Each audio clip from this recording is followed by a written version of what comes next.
Hello students, in last lecture we studied about definition of stress and different types of structure as well as different types of loads. Today I am going to explain about direct strain or simply say strain. આજે આપણે strain વિશે અભ્યાસ કરીશું. સ્ટ્રેનને ગુજરાતીમાં કહીશું વિકાર and it is denoted by epsilon. Say this sign is for epsilon, and stress is denoted by sigma. So sigma is equal to P by A to find out value of stress, and the unit of stress is Newton per mm square. And the strain, તો જ્યારે આપણે કોઈ પદાર્થ ઉપર બળ લગાવીએ છીએ તો અહીં બે એક્ઝામ્પલ આપેલા છે.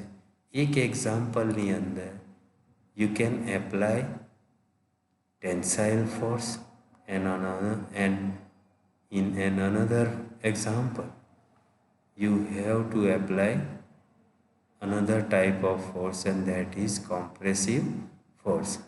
એકમાં આપણે ખેંચાણ બળ લગાવીએ છીએ જ્યારે બીજામાં દબાણ બળ લગાવીએ. તો જો આ સળિયાનું મટીરિયલ ડક્ટાઇલ હોય અને જ્યારે આપણે એ સળિયાને બંને બાજુથી ખેંચીશું તો આ સળિયાની લંબાઈમાં ડેલ્ટા એલ જેટલો વધારો થશે, અને એ સળિયાની એલ એ સળિયાની મૂળ લંબાઈ છે. સળિયાની મૂળ લંબાઈ એલ છે. જ્યારે આપણે ખેંચાણ બળ આપીશું ત્યારે સળિયાની લંબાઈમાં વધારો થાય છે, અને એ વધારો આપણે દર્શાવીએ છીએ ડેલ્ટા એલ દ્વારા. હવે બીજા એક્ઝામ્પલની અંદર સેમ એ જ સળિયા ઉપર આપણે કોમ્પ્રેસિવ ફોર્સ એપ્લાય કરીએ છીએ, અને જ્યારે દબાણ બળ લાગશે સળિયા ઉપર તો અહીં એની મૂળ લંબાઈ કેપિટલ એલ દ્વારા દર્શાવીએ છીએ, અને પછી જ્યારે આપણે એના ઉપર કોમ્પ્રેસિવ બળ લગાવીશું તો એ સળિયાની લંબાઈમાં ડેલ્ટા એલ જેટલો ઘટાડો થશે. એટલે કે કોમ્પ્રેસિવ ફોર્સ એપ્લાય કરશો તો સળિયાની લંબાઈ ઘટે છે, તો ડેલ્ટા એ કેટલી ઘટે તો ડેલ્ટા એલ જેટલી ઘટે. અને ટેન્સાઇલ ફોર્સ એપ્લાય કરીશું તો સળિયાની લંબાઈમાં વધારો થશે ડેલ્ટા એલ જેટલો. અને તેવા સમયે એ સળિયો જે છે જ્યારે ટેન્સાઇલ ફોર્સ એપ્લાય કરીશું તો એ સળિયાની અંદર સ્ટ્રેન કેટલી પેદા થાય, તો સળિયાની અંદર જે સ્ટ્રેન પેદા થશે એ ખેંચાણ બળના લીધે ટેન્સાઇલ સ્ટ્રેન પેદા થશે, અને કોમ્પ્રેસિવ ફોર્સ એપ્લાય કરશો તો કોમ્પ્રેસિવ સ્ટ્રેન પેદા થાય. પરંતુ એ બંને સ્ટ્રેનની વેલ્યુ શોધવી હશે તો સ્ટ્રેન એટલે પદાર્થની એકમ લંબાઈમાં થતા ફેરફારને સ્ટ્રેન કે વિકાર કહે છે.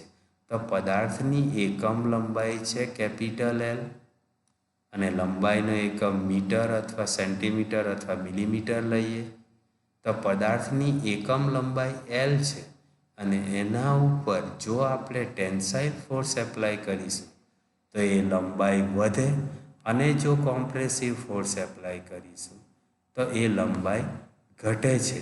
અને વધારો કે ઘટાડો થાય છે સળિયાની લંબાઈમાં એટલે એ ફેરફાર તરીકે અહીં દર્શાવવામાં આવે છે.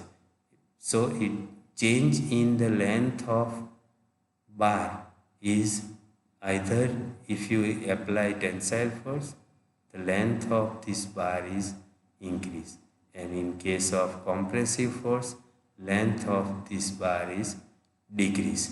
So increase and decrease are the changes due to application of force. So પદાર્થની એકમ લંબાઈમાં જે ફેરફાર થાય છે, ફેરફાર શું થાય, જો ખેંચાણ બળ આપીશું તો લંબાઈ વધે, અને જો કોમ્પ્રેસિવ ફોર્સ એપ્લાય કરીશું તો લંબાઈ ઘટે. વધારો થાય ક્યાં તો ઘટાડો થાય તો એને ફેરફાર કહીશું. એટલે પદાર્થની મૂળ લંબાઈમાં એટલે કે એકમ લંબાઈમાં થતા ફેરફારને સ્ટ્રેન કહેવાય છે. તો પદાર્થની જે મૂળ લંબાઈ છે તે કે એલ દ્વારા દર્શાવીએ અને લંબાઈમાં થતો વધારો કે ઘટાડો એટલે ફેરફાર ડેલ્ટા એલ દ્વારા દર્શાવીએ. So change in length of a specimen to the original length, the ratio of change in length to the original length is known as strain and it is denoted by epsilon. તો અહીં આગળ આપણને strain જે દર્શાવીએ છીએ આપણે તે epsilon દ્વારા દર્શાવીએ છીએ. લંબાઈમાં વધારો કે ઘટાડો ડેલ્ટા એલ દ્વારા દર્શાવીએ છીએ અને મૂળ લંબાઈ જે છે તે એલ દ્વારા દર્શાવીએ છીએ.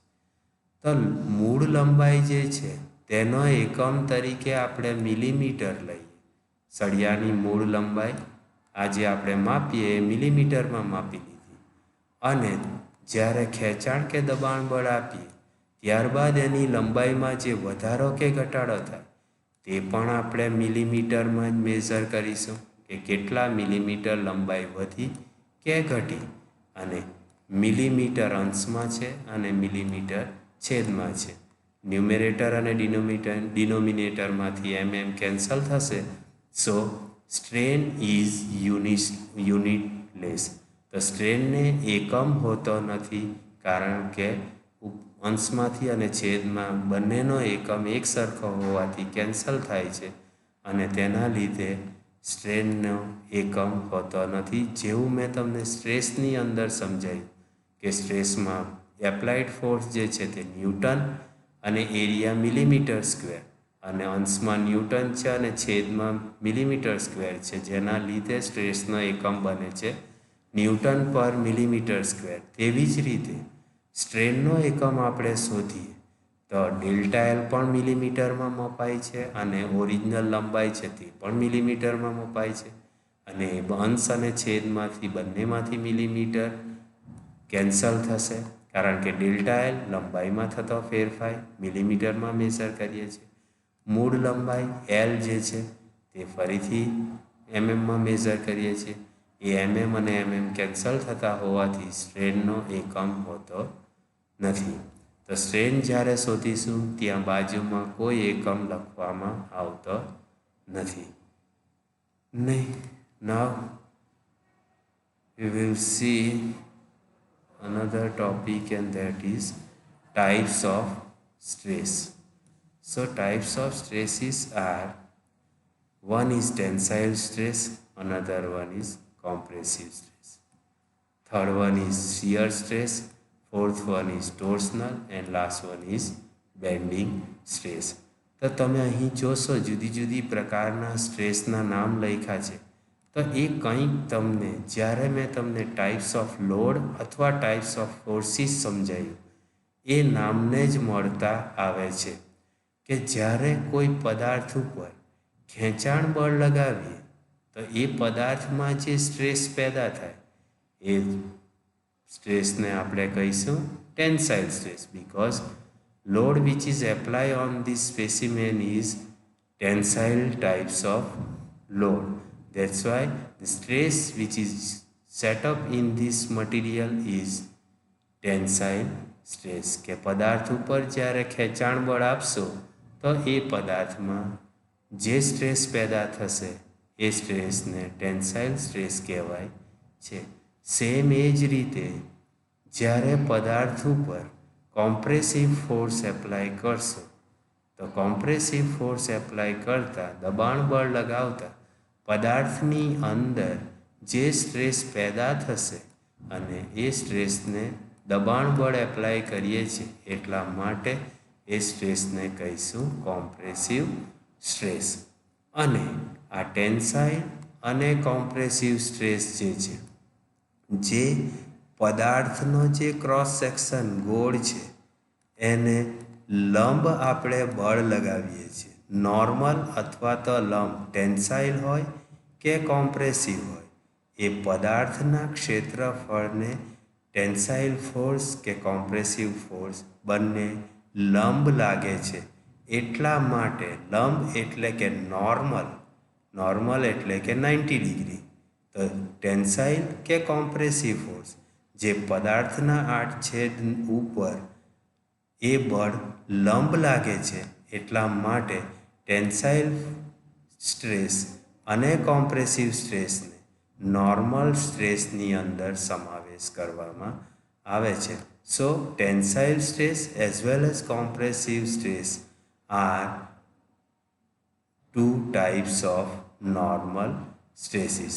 And normal stress means those stress which is set up in the specimen if force exerted on the specimen is perpendicular to the cross sectional area. So tensile stress અને compressive stress છે, જેનો સમાવેશ as a normal stress તરીકે કરવામાં આવે છે. તો બાકી રહી સ્ટ્રેસ જે છે તે કઈ તો શિયર સ્ટ્રેસ. તો જ્યારે પદાર્થ, મેં તમને એક્ઝામ્પલની અંદર બતાવ્યું કે શિયર લોડ કોને કહેવાય, તો કોઈ પેજને આપણે ફાડવાનું હોય તો બે હાથની મદદથી બંને હાથ ઉપર એક સરખું બળ લગાવીએ. બંને બળ જે લગાવીએ છીએ તે બંને બળની લાઇન ઓફ એક્શન એકબીજાને સમાંતર રાખીએ છીએ અને એ બંને બળની દિશા એકબીજાની વિરુદ્ધ રાખશો તો એ પેજને આપણે વચ્ચેથી ચીરી શકીએ છીએ એમ કહીએ, અથવા તો ફાડી શકીએ એમ કહેવામાં આવે છે. તો પેજને ફાડવું હોય તો એ પેજ ઉપર શિયર ફોર્સ એપ્લાય કરવામાં આવે છે. Which one is the best example to understand shear load as well as shear stress. તો એ શિયર સ્ટ્રેસ એટલે જ્યારે કોઈ પદાર્થ ઉપર શિયર લોડ લગાવવામાં આવે અને ત્યારે એ પદાર્થની અંદર જે સ્ટ્રેસ સેટઅપ થાય, જે સ્ટ્રેસ પેદા થાય, તે સ્ટ્રેસને કહેવાય શિયર સ્ટ્રેસ. તો જે લોડ આપણે ભણી ગયા તેના ઉપરથી જ સ્ટ્રેસ આપણે અહીં ભણીએ છીએ. તો શિયર સ્ટ્રેસ જોઈ લીધું. ત્યાર પછી સેમ ટોર્સનલ સ્ટ્રેસ, કે જ્યારે કોઈ પદાર્થ ઉપર બળ આપતા એ પદાર્થ ટ્વિસ્ટ થાય અથવા તો સળિયો ટ્વિસ્ટ થઈ જાય અથવા તો મરડાઈ જાય તો ત્યારે એ પદાર્થ ઉપર ટોર્સનલ લોડ લાગે છે એમ કહેવાય. અને એ પદાર્થની અંદર જે સ્ટ્રેસ ઉત્પન્ન થશે એ સ્ટ્રેસને ટોર્સનલ સ્ટ્રેસ કહેવાય છે. તો ટોર્સનલ લોડ ઉપરથી આપણે ટોર્સનલ સ્ટ્રેસ ભણીએ છીએ. હવે ટ્રાન્સવર્સ લોડની ઉપરથી જે સ્ટ્રેસ આવે છે એ સ્ટ્રેસને આપણે કહીએ બેન્ડિંગ સ્ટ્રેસ. કે ટ્રાન્સવર્સ લોડ એટલે કોઈ પદાર્થ ઉપર એની લોન્જિટ્યુડિનલ એક્સિસ એટલે કે લેન્થ વાઇઝ એક્સિસને લંબ બળ લાગતું હોય તો એ બળ છે ટ્રાન્સવર્સ લોડ અથવા ટ્રાન્સવર્સ ફોર્સ. એટલે કોઈ એક બીમ ઉપર, અહીં આગળ આ રેડ કલરમાં બીમ છે અને એ બીમને બંને છેડા ઉપરથી સપોર્ટ આપેલું છે અને એ બંને છેડા પર સપોર્ટ આપીને વચ્ચેના ભાગે એક લોડ લાગે છે. તો આ બીમ ઉપર જે સ્ટ્રેસ, બીમની અંદર જે સ્ટ્રેસ પેદા થશે એ સ્ટ્રેસ છે બેન્ડિંગ સ્ટ્રેસ. અને જેના લીધે એ બીમ ધીમે ધીમે બેન્ડ થશે, જે હું તમને આકૃતિમાં દર્શાવું છું એ રીતે. અને બેન્ડ થશે, એ બીમ પહેલાં સીધું હશે અને એના ઉપર ટ્રાન્સવર્સ લોડ લાગવાના લીધે બેન્ડિંગ સ્ટ્રેસ જનરેટ થશે અને એ બેન્ડિંગ સ્ટ્રેસ જો વધી જશે તો એ બીમ બેન્ડ થશે. તો આવી રીતે જુદા જુદા પ્રકારના લોડ મટીરિયલ ઉપર લાગશે તો એ મટીરિયલની અંદર જુદી જુદી સ્ટ્રેસ પેદા થશે અને તે મુજબ જુદી જુદી સ્ટ્રેસના પ્રકાર અહીં લિસ્ટમાં તમને જોવા મળે છે. Those types of stresses are if force apply on a material that is the types of tensile force which create tensile stress in the material. If that force is having nature compressive type, then compressive stress will be set up in that specimen. If it is of shear load type, then shear stress will be set up in the specimen. If load is of torsional load type, then the stress will be set up in that specimen is torsional stress, and the load which is exerted on a specimen is of transverse type, then stress set up in that specimen is bending stress. તો આવી રીતે you can easily understand types of stresses. Then in next lecture we will see different definition which you have already studied in your other subjects like engineering physics or applied mechanics likewise. So this definition we will cover in our next lecture. Thank you.